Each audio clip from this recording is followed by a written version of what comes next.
Let's improve English. वो मेरी तरक्की से जलता है, इसे इंग्लिश में कैसे कह सकते हैं?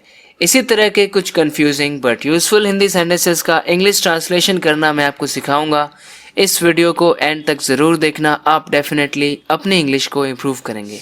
इसे आप इंग्लिश में कह सकते हैं, he is jealous of my success.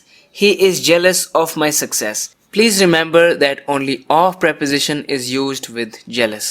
He is jealous of something. He is jealous of my success. Success को हम progress भी कह सकते हैं. He is jealous of my progress. He is jealous of my progress. तुम्हें फिर से भला चंगा देख के अच्छा लग रहा है, जैसे कोई बीमार था, उसकी तबीयत खराब थी, कोई प्रॉब्लम थी, अब वो फिर से चल फिर रहा है, घूम रहा है, भला चंगा है। उसे इंग्लिश में कहने के लिए हमारे पास एक इडियम है, It's great to see you up and about now. It's great to see you up and about now. Up and about होने का मतलब होता है feeling well enough to get out of bed and move around. यानी तबीयत खराब होने के बाद कोई फिर से ठीक हो जाता है और फिर घूमने फिरने लगता है, यानी कि he is up and about. वो भला चंगा हो गया है। आपकी मेहनत ज़रूर रंग लाएगी। आपकी मेहनत को रंग लाना ही था। Your hard work will surely pay off. Your hard work will surely pay off. सो पे ऑफ का मतलब यानी कि कोई चीज़ का रिजल्ट अच्छा आएगा। आपकी मेहनत को रंग लाना ही था। Your hard work was bound to pay off. Your hard work was bound to pay off. If something is bound to happen, it will definitely happen. मैं इस म्यूजिक पे नाचूंगा। सिंपल सा सेंटेंस है, लेकिन यहां पर आप कैसे कहेंगे? आई will dance on this music? नहीं, डांस के साथ ऑन नहीं, बल्कि हम टू का यूज करते हैं। I will dance to this music. I will dance to this music. ये प्रेपोजिशन का एक छोटा सा कॉन्सेप्ट है, आपको इसे याद रखना है। एक इडियम होता है जो मैं आपको बता देता हूँ, वो तो निशा के इशारों पर नाचता है।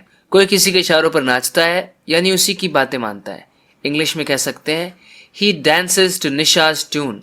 ही डांसेस टू निशाज ट्यून। हम बिल साथ में भरेंगे। जब भी आप कहना चाहते हो कि जैसे आपने खाना खाया है और आप साथ में बिल को साझा करेंगे, आधे आधे पैसे भरेंगे। इंग्लिश में एक इडियम होता है, will go Dutch. We will go Dutch. Go Dutch इसका मतलब है बिल साथ में भरना, साथ में साझा करना।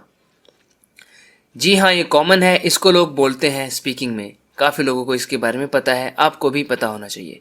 विल गो डच तो इसका मतलब होता है share the cost of something, specially a meal, equally, यानी कि बराबर बराबर शेयर करना किसी के खर्चे को। स्पेशली हम मील के लिए, फूड के लिए इसका यूज़ करते हैं। लेट्स गो डच, चलो साथ में पैसे भरते हैं, आधा आधा भरते हैं। Let's go Dutch. मेरे पेरेंट्स ने मुझे स्कूल में डाला।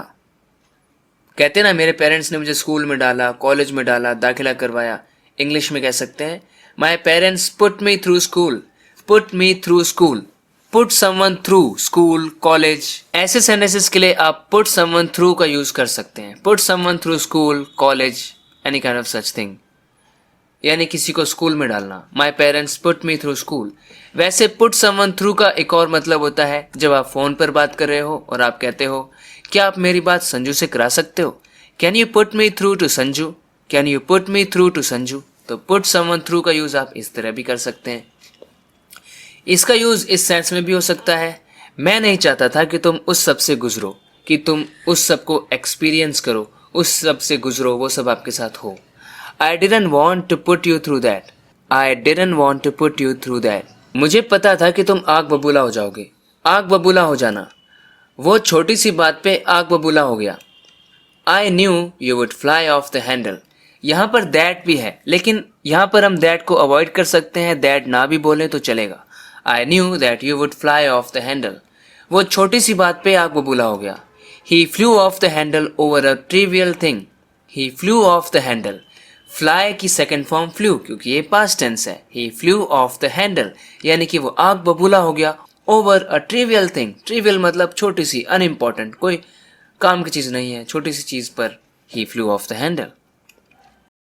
अब तो जो बीत गया वो बीत गया।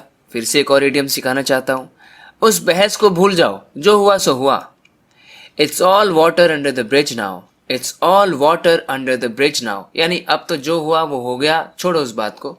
अब there's no point in worrying about it now. It's all water under the bridge.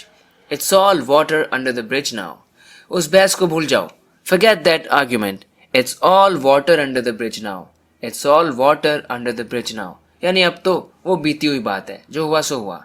Late bygones B bygones, ऐसे भी कह सकते हैं। तुम्हें बीच में टांग अड़ाने की कोई ज़रूरत नहीं है। बीच में टांग अड़ाना यानी इंटरफेयर करना।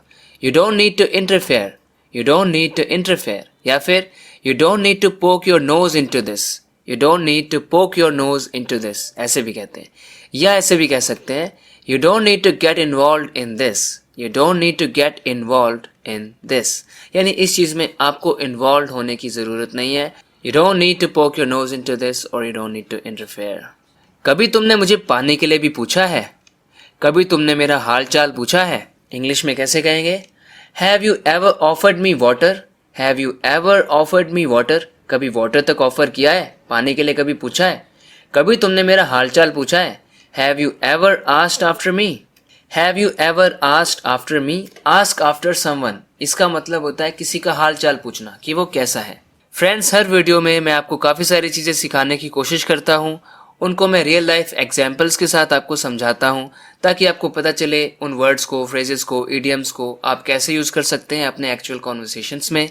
इसी तरह से अपनी इंग्लिश को इम्प्रूव करते रहने के लिए इस चैनल को सब्सक्राइब ज़रूर करना, अगर आपने अभी तक नहीं किया है तो दोस्तों, अब बात करेंगे हम अगले वीडियो लेसन में। तब तक के लिए अपना ख्याल रखना। Take care and bye bye.